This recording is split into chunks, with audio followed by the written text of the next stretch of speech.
All right. Good afternoon. Earlier this morning, the Secretary General spoke at the UN's Holocaust Memorial Ceremony, which this year marks the 75th anniversary of the liberation of Auschwitz-Birkenau camp. The Secretary General spoke of the recent resurgence of anti-Semitic attacks around the world, saying that our solidarity in the face of hatred is needed today more than ever. He said we need to name this phenomena for what it is. There is a global crisis of anti-Semitic hatred, a constant stream of attacks targeting Jews, their institution, and properties.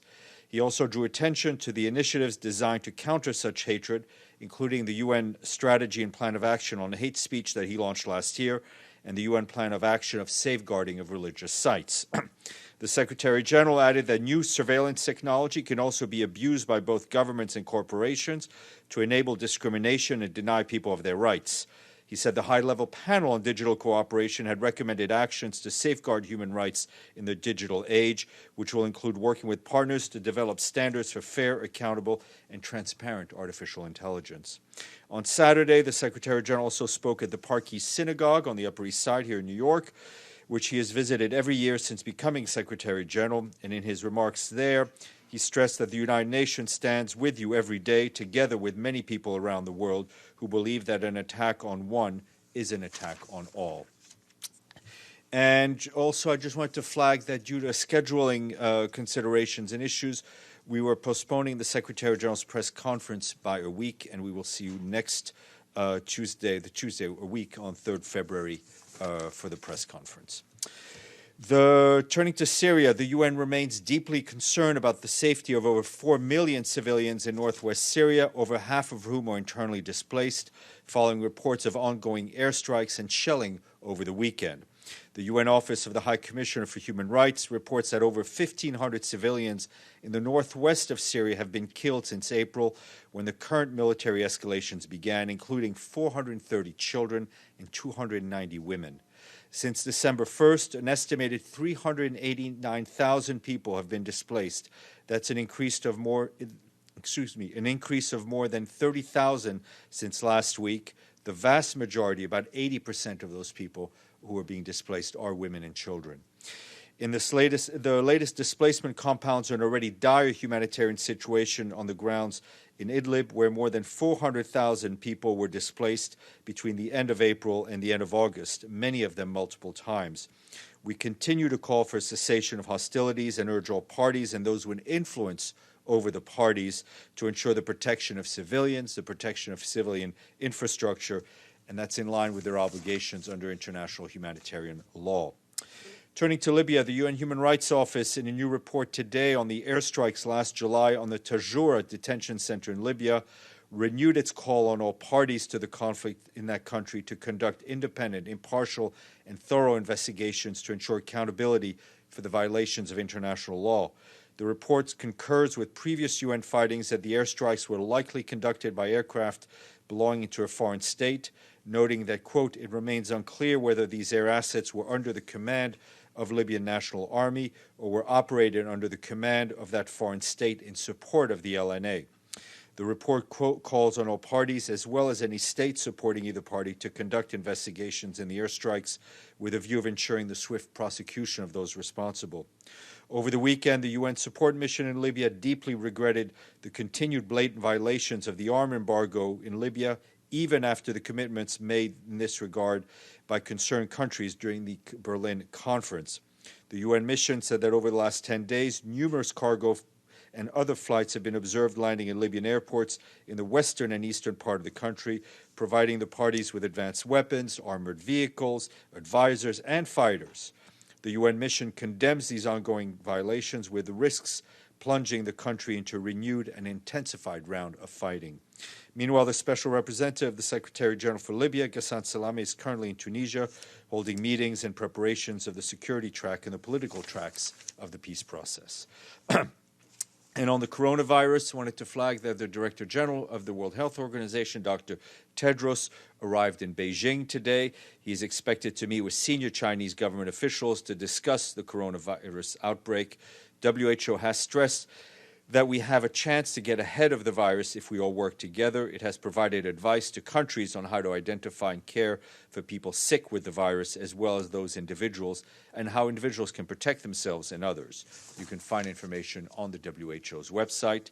And a new report from Colombia on the situation of children and armed conflict concludes that the peace agreement between the Colombian government and the FARC-EP, which contained child protection provisions, contributed to a significant decrease in violations committed against boys and girls. Ms. Virginia Gamba, the Secretary General's Special Representative on this issue, commended the government of Colombia for its efforts to protect boys and girls, but she pointed out that more than 3 years after the signature of the peace agreement, children continue to be exposed to grave violations as other groups are occupying the space left by the withdrawal of the FARC-EP. More information online. And also we have an update on the measles outbreak in the Democratic Republic of the Congo.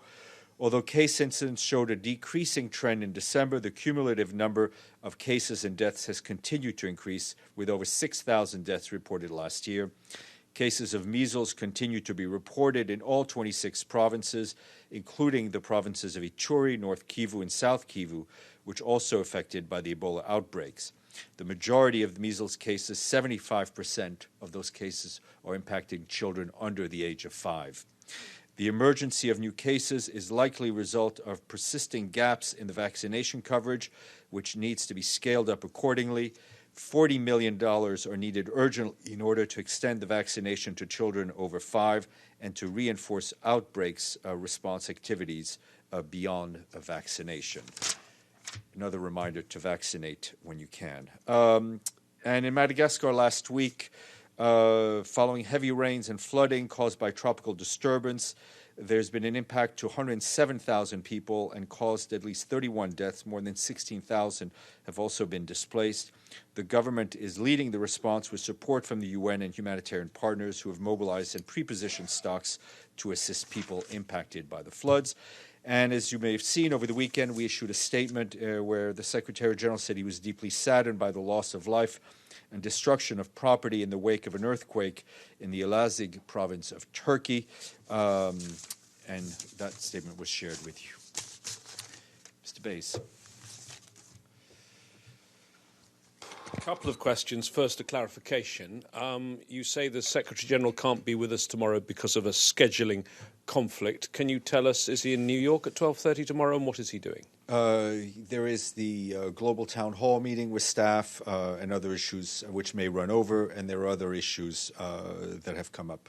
But that was pre-planned, wasn't it? I mean, I understand. It raises the question that the only problem is that he's scheduled to give a news conference on the same day as the Middle East peace plan and would face some difficult questions. I think the Secretary General is experienced and can face difficult questions. Okay, my question's on the Middle East peace plan. Has the Secretary General been given an advance copy by the U.S. administration? I'm not aware of that, and at this point, obviously we have to see what the release is, and I have no other comment. So if he hasn't been given, you're not aware of an advance copy being given to the Secretary General, does he believe that, given his very important role in this, as a member of the Quartet, as the Secretary General of the United Nations, where the UN is where all the Security Council resolutions are, does he feel that it's disrespectful of the Trump administration not to be consulting him and giving him an advance copy? As I said, I think we all have to wait for this plan to be released, whenever that will be. We will have further comment at that time. In the meantime, the Secretary General's own position on it have not changed. You didn't answer my question, though. Does he believe it's disrespectful? I answered it to my best of my ability. Yes, Madame. Follow up on the same subject. Was he consulted in any of the? If you said he wasn't given any advanced copy of the plan, was he consulted, or his envoy in Jerusalem was consulted regarding this plan anytime? I mean, over the last 3 years or two, I mean, since the announcement of the plan will be coming, there had been contacts at various levels, including the Secretary General, Mr. Mladenov. So, are you saying that you are aware of the details of the plan, or what exactly are you saying? No, I'm just saying that there had been conversation over the last 2 to 3 years on this, but I will leave it at that. Yes, Edie. Thank you, Steph.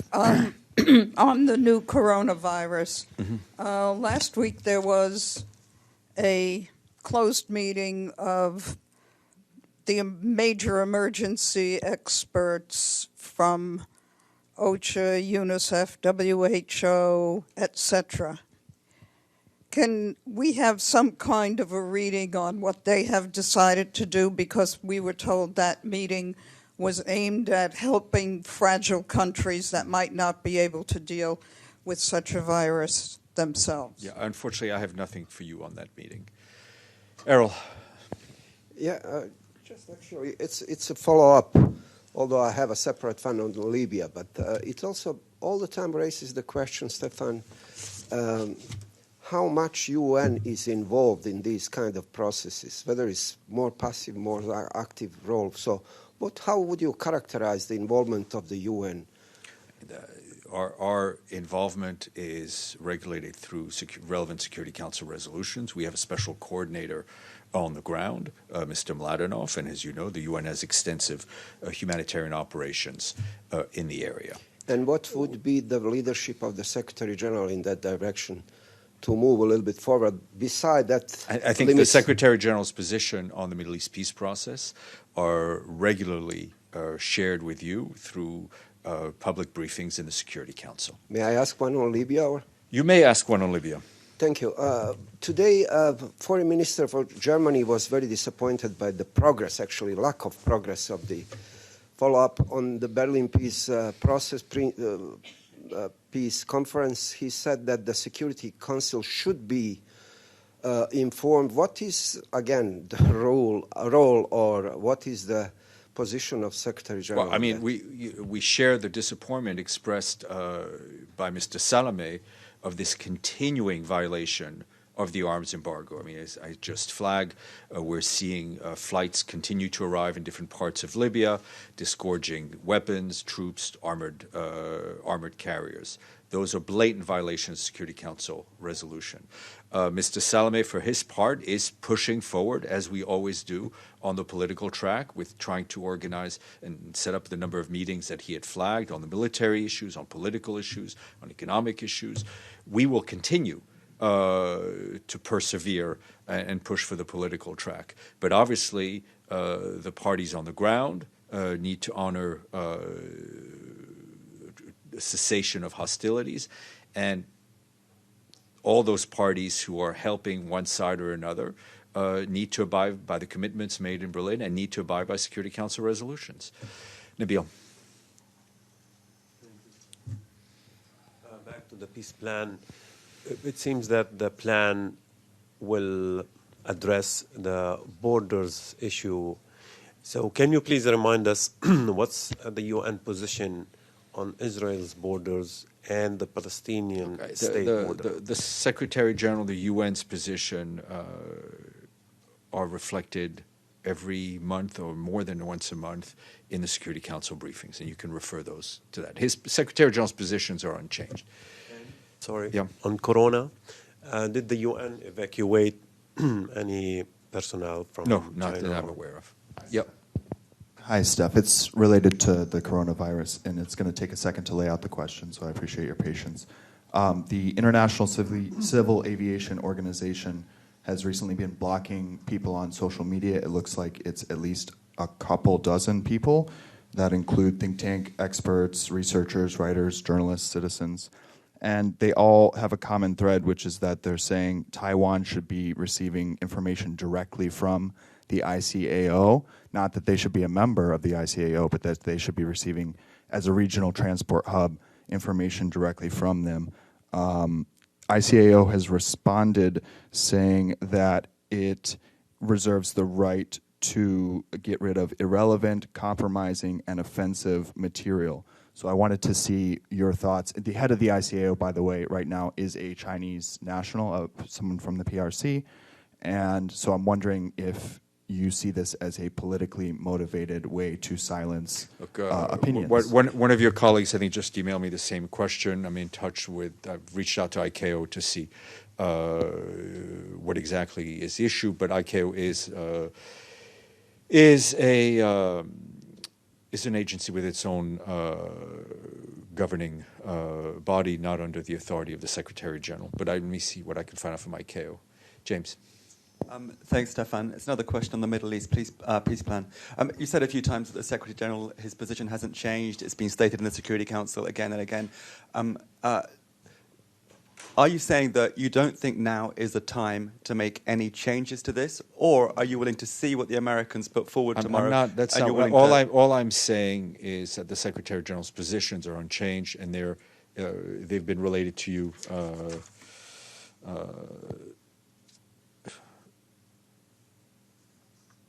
Repeatedly.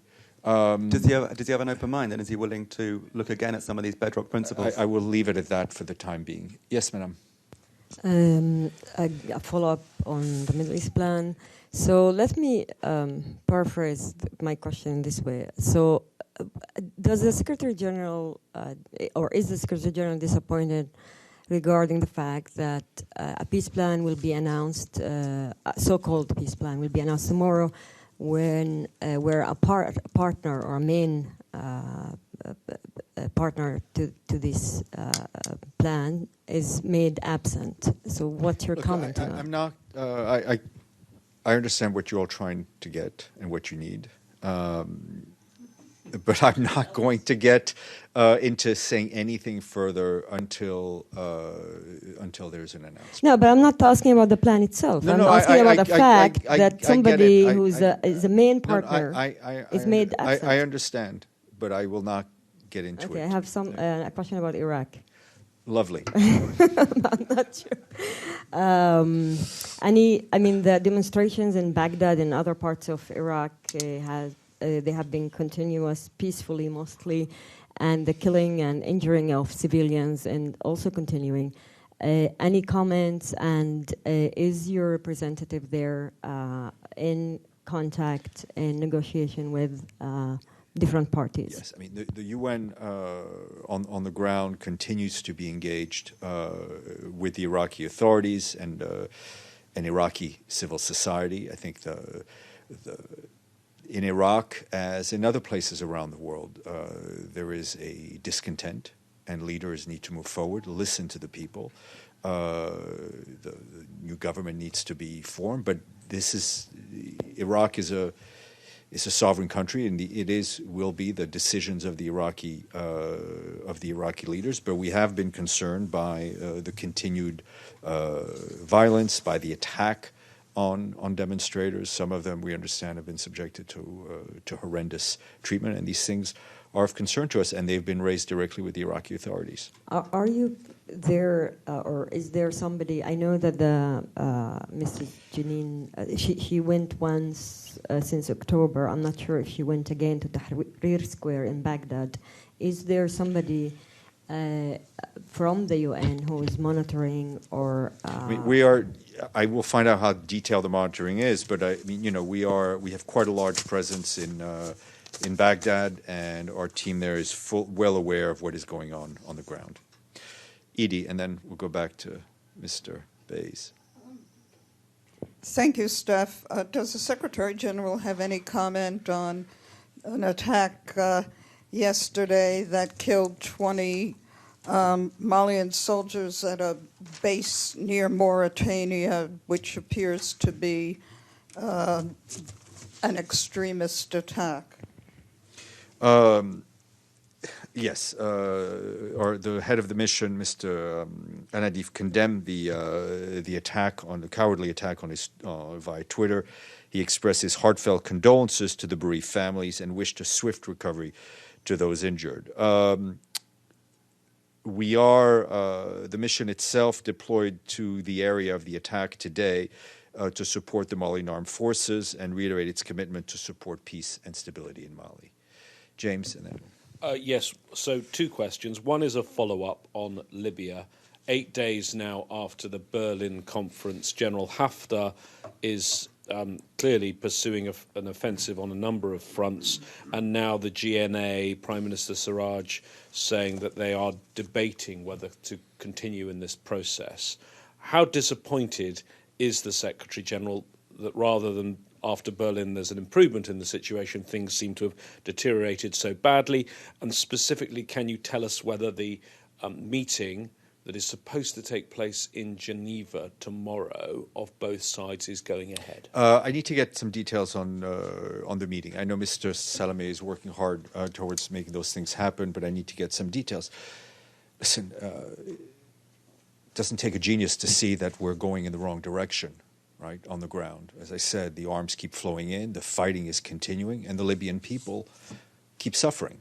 We're, of course, very disappointed in the situation, but we will continue to push ahead for a political solution with Mr. Salameh in the lead, and we will continue to provide whatever humanitarian assistance we can. And my other question was just an update for us. You told us a number of times, and I know this has drifted. I always get nervous when you say you told us. No, but about the timeline for the Board of Inquiry on Syria. And you said that you were hoping now the new timetable was by the end of the month. We have 4 days left. Will it happen by the end of the month? We do have 4 days left. Yes, sir. Thank you. Stefan, today is the 75th anniversary of one of the darkest events of the humanity, the Holocaust. But throughout all these years, many other dark events did happen. Genocides, mass killing, starting from Rwanda, Bosnia, Kosovo, Syria, even denial of those crimes. What it can be done to stop this craziness? By not just being reactive to this. That's for Nobel Peace Prize questions. Yes, and first of all, is to never forget, never be complacent, and continue to speak up every time atrocities occur. Nabil. Thank you. Yeah. The violence against protests in Lebanon has escalated dramatically in the last week, and now we have a new government in the country. Do you have a new message to authorities in Lebanon on this? I haven't gotten an update from Mr. Kubish, but I will try to get one. Also in Lebanon, there is a big crisis in flow of cash, U.S. dollars in the country. Did the UN suffer by any way, from this crisis in the country? How do you get your funds? I'm not aware that Lebanon? there have been any repercussions on the UN's programs, whether on humanitarian development or peacekeeping in Lebanon. So does the UN use the banking system in Lebanon to transfer or to wire its funds? Listen, I will just say that I've not been made aware of any issues. We, of course, like in any country, whenever possible, and that's the vast majority of places, we use the local banking system. Is it possible to get more details on this? It is always possible to ask for more details. We'll see if more details can be had. Looking forward to seeing you tomorrow.